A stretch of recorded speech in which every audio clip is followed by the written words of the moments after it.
ቆላማው አካባቢ ነው።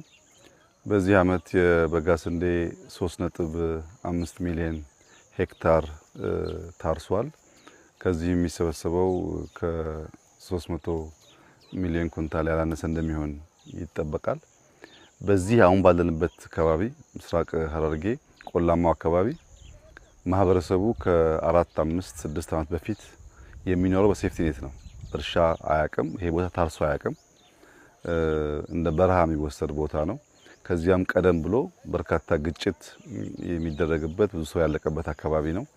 አሁን መለስተኛ ግድቦች እየገደብን በካናል በበጋ ስንዴ የጀመርነውን ስራ ከጀመርን በኋላ በዚህ አካባቢ ወደ 1000 ሄክታር ገደማ ታርሷል። አሁን በጣም የሚያስደንቀው የዛሬ 3-4 አመት እዚህ አካባቢ ወደ 1.1 ሚሊዮን የሚጠጋ ህዝብ በሴፍቲ ኔት ይኖር ነበር።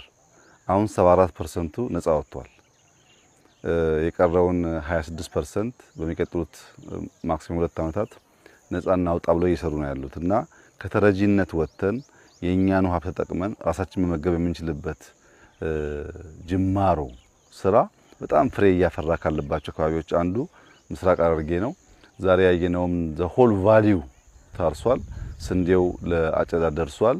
ይሄ በጣም ተስፋ ሰጪ ጅማሮ ነው። ይሄ የሚያሳየው በሀገር ደረጃ ሊታረሱ የሚችሉ ጎርጆች የተደበቁ ቦታዎች እንዳሉና እነዚያን ቦታዎች በተቻለ መጠን ውሃ አድርሰን ብናርስ በአመት 2-3 ማምረት የሚያስችል አቅም እንደምንፈጥር ያላየናቸው የተወናቸውን ቦታዎች ማስታወስ መሬት ጦም ማደር የለበትም ብለን አስበን የጀመርነው ስራ እያስገኘ ያለው ፍሬ በጣም ተስፋ ሰጪ ስለሆነ ሁሉም አካባቢ ከዚህ ተምሮ በዚሁ አግባብ አሲዳማ መሬቶችን በማከም የተረሱ ቦታዎችን መልሶ በመጠቀም ክረምት ከበጋ በማረስ በምግብ ሉዓላዊነት የማረጋገጥ ተግባራችን ተጠናክሮ እንዲቀጥል አደራ ማለት እፈልጋለሁ። ዛሬ በዚህ አካባቢ ያየሁት ስራ በጣም